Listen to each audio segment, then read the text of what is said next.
Welcome to the deep dive. Today we're really diving into a tough but crucial piece of American history, the 1921 Tulsa Race Massacre. Yeah, it's one of those events for so long just buried, really. One of the absolute worst examples of racial violence in the U.S. Definitely. And we need to understand it. So for this deep dive, we've gathered quite a range of sources. We're looking at news articles from the time and later analyses, too. There's a really detailed report from the National Bureau of Economic Research, the NBER, which looks at the long-term economic damage. Okay. We also have book excerpts giving narrative detail, context from the Equal Justice Initiative and history websites, and even synthesized info from Wikipedia to tie things together. Right. So our goal here for everyone listening isn't just to list facts. We want to, build a real understanding. Understand Greenwood itself, what it was before the massacre. What led up to it, the sheer horror of the event itself. And then the silence afterwards, the cover-up. Yeah. And the effects that, well, are still being felt today. Exactly. We're putting all these sources together to try and get that full picture. Okay, let's start with Greenwood. Yeah, because to get the scale of the tragedy, you first have to see what was lost. Greenwood wasn't just any neighborhood. It started around 1906. And it quickly became this amazing hub for Black life. They called it Black Wall Street, didn't they? They did, and for good reason. Yeah. It was incredibly prosperous, a center of Black business and culture. We're talking real infrastructure here, built by the community, not just basic shops, but grocery stores, newspapers. Movie theaters, nightclubs, churches everywhere. Professionals too, right? Doctors, lawyers? Absolutely. Black doctors, dentists, lawyers, serving their own community. It was this thriving, self-sufficient world. It really signifies that idea of self-determination, building their own economic power. And, Booker T. Washington visited back in 1905. Even then, he saw something special happening. Really? What did he say? He was impressed, encouraged, that spirit of economic independence he saw taking root there. His visit kind of put a national spotlight on Greenwood, even early on. So it wasn't just a local success story, it was a symbol. A powerful symbol of Black achievement and potential, especially in that era of deep segregation and racism. And knowing that, understanding what Greenwood represented, it just makes what happened next even more horrifying. Exactly. That backdrop is crucial. Okay, so let's turn to the incident that supposedly triggered everything. It involves a young Black man, Dick Rowland. Yeah, he was a 19-year-old shoeshiner. The accusation happened over Memorial Day weekend, 1921. He was accused of assaulting Sarah Page, a white elevator operator. In the Drexel building downtown. Right. And the timing itself is a bit, interesting. A holiday weekend. Why were they even working? Well, one thought is Rowland might have kept his stand open for people attending a parade nearby. And maybe Page was working the elevator for building tenants, wanting a view. It suggests their paths crossing might have been sort of unusual. Huh. So, already a bit strange, Rowland gets arrested. And almost instantly, rumors start flying. Horrible rumors about a lynching. And that fear wasn't abstract, was it? Tulsa had a recent history. Tragically, yes. Just the year before, 1920, a white man, Roy Belton, had been lynched in Tulsa. So the threat felt very immediate, very real. That context, the constant threat of lynching that the Equal Justice Initiative documents so powerfully, it explains the reaction in the Black community. Absolutely. When word spread that a white mob was gathering at the courthouse where Rowland was held, a group of Black men decided they had to act. How many? Around 75 initially. Some were armed. They went down to the courthouse. Their goal was to protect Rowland, right, to prevent a lynching. That was the clear intention. You had World War I veterans among them, men who'd fought for the country and came back to this. The need to protect their own must have felt overwhelming. But sources mentioned there wasn't total agreement on this tactic. No, there were debates within the Black community. Some felt this direct confrontation was too risky, that it could provoke something much worse. It shows the impossible choices people faced. Meanwhile, what was the sheriff doing? McCall? Sheriff McCall, yeah. He actually seems to have tried to de-escalate in his way. He positioned deputies, even put armed men on the courthouse roof. And he refused to give Rowland to the mob. Steadfastly refused. Even as the white mob outside swelled, apparently to almost 2,000 people, he held his ground. Wow. So you have this incredibly tense standoff, armed Black men there to protect Rowland, armed deputies holding the courthouse, and a huge, angry white mob outside. Exactly. And then, as the group of Black men were leaving, things just exploded. Ow, what happened? According to the 2001 Commission report, as they were leaving, a white man tried to take a gun from one of the Black men, a WWI vet. A struggle. A struggle, yes. And in the chaos, a shot went off. Just one. One shot. And Sheriff McCullough apparently said right after that, all hell broke loose. But wait, there's another version of how the violence started, isn't there? A slightly different timeline or location? There is. An eyewitness account from Eloise Taylor Butler suggests the first violence might have actually started a bit away from the courthouse. Oh, right.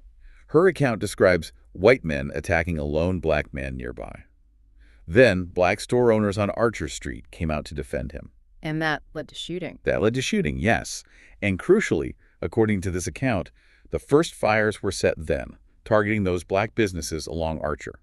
And does the commission report say anything about that? Actually, yes. The commission did find that black homes and businesses along Archer Street were the first places hit by arson. So that Butler account seems to fit with the commission's findings on where the burning started. It suggests maybe it wasn't just the courthouse incident. It complicates the picture, certainly. Mm-hmm. Was the courthouse the single spark, or was there already targeted violence happening that then escalated massively?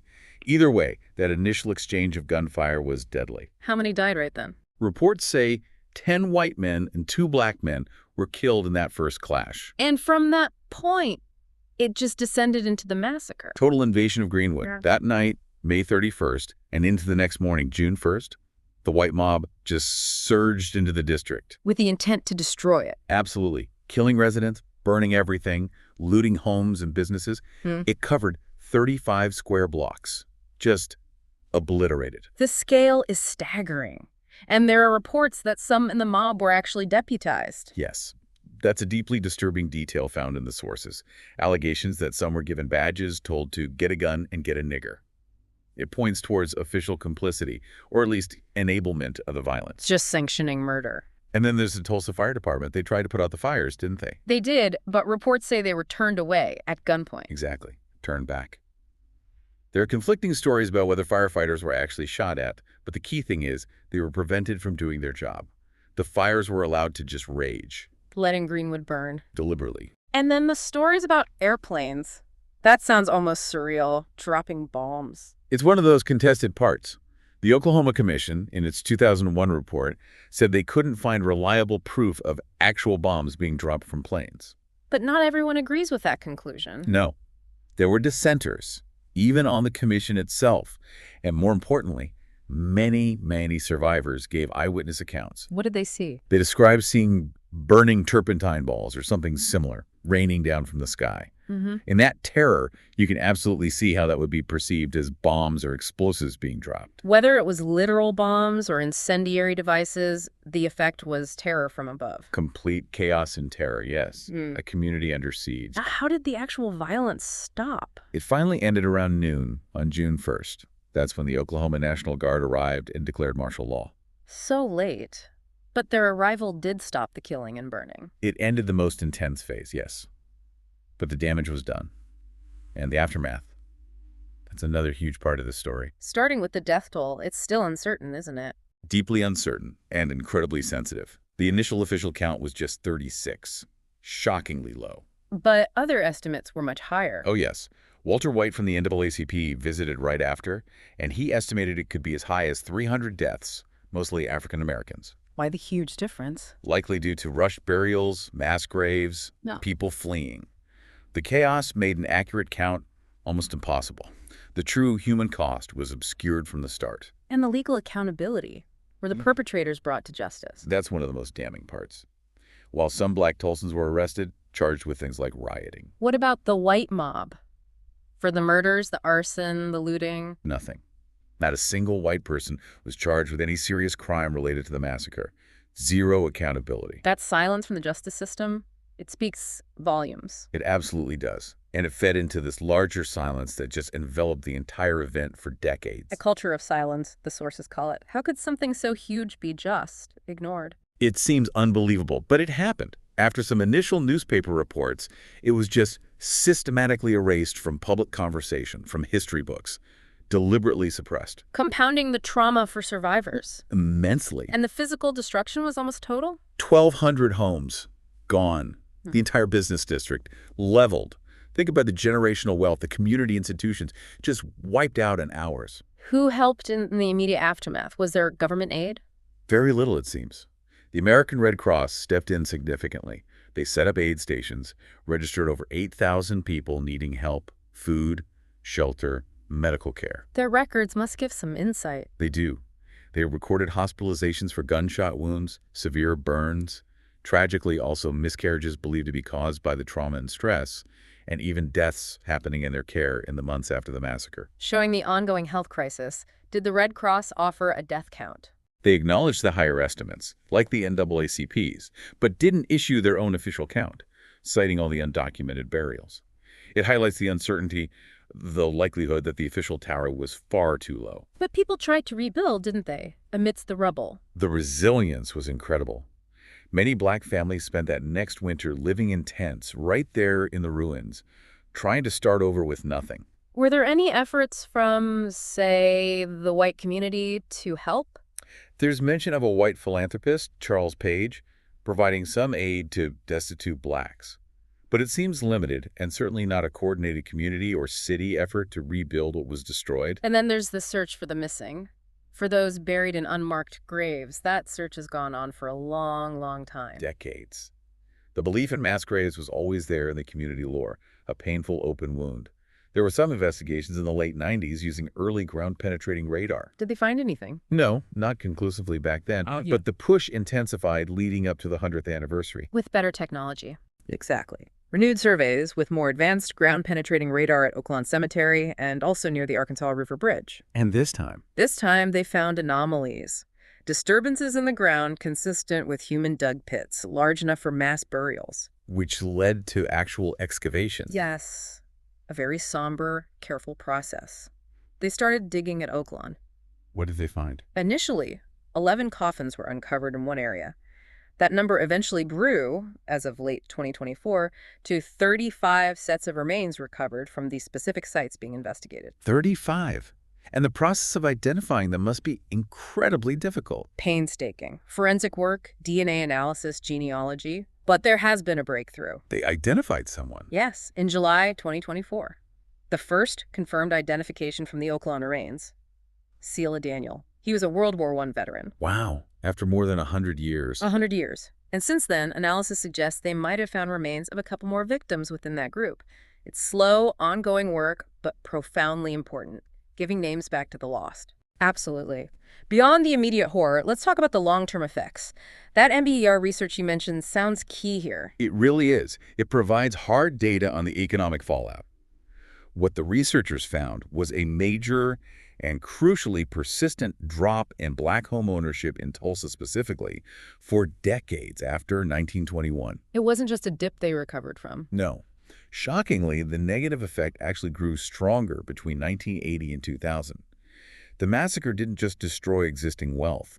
It fundamentally hampered the ability to rebuild and accumulate wealth through home ownership for generations. Did they quantify that impact? They estimated a significant reduction in the likelihood of Black male household heads in Tulsa owning homes, directly because of the massacre's impact. It's a stark measure of lost economic security and generational wealth. And did this effect stay just in Tulsa? That's another disturbing finding. The study found spillover effects. Black communities in other parts of the U.S. also saw negative impacts on wealth accumulation. Ow. It seems strongest in places where newspapers covered the Tulsa Massacre heavily and where racial segregation was high. So the news spread. And the researchers concluded that the massacre essentially served as a brutal public warning. A warning about what? A warning, as they put it, of the danger of the accumulation of wealth through home ownership for Black Americans. It likely chilled Black economic aspirations and investment far beyond Tulsa. That's incredibly bleak. And in the immediate aftermath in Tulsa, there was no compensation, no reparations. No meaningful restitution. No. Some private charity, maybe, like we mentioned with Charles Page, but no systemic effort by the city or state to repair the damage or compensate the victims. That lack of immediate support just deepened the economic hole. It took until the 1990s for any official reckoning to even start. Right, with the creation of the Tulsa Race Massacre Commission in 1996. It was later formally renamed. And they produced that big report in 2001. They did, a landmark report documenting the history. It was a huge step at acknowledging the truth. But its recommendations, including for reparations, They weren't implemented. faced a lot of resistance, never fully enacted. But other forms of remembrance have happened. Yes, thankfully. There's a historical marker now at Vernon AME Church, which was destroyed and rebuilt. The Equal Justice Initiative has done community soil collections, very symbolic acts. And the reconciliation part. The John Hope Franklin Reconciliation Park, yes.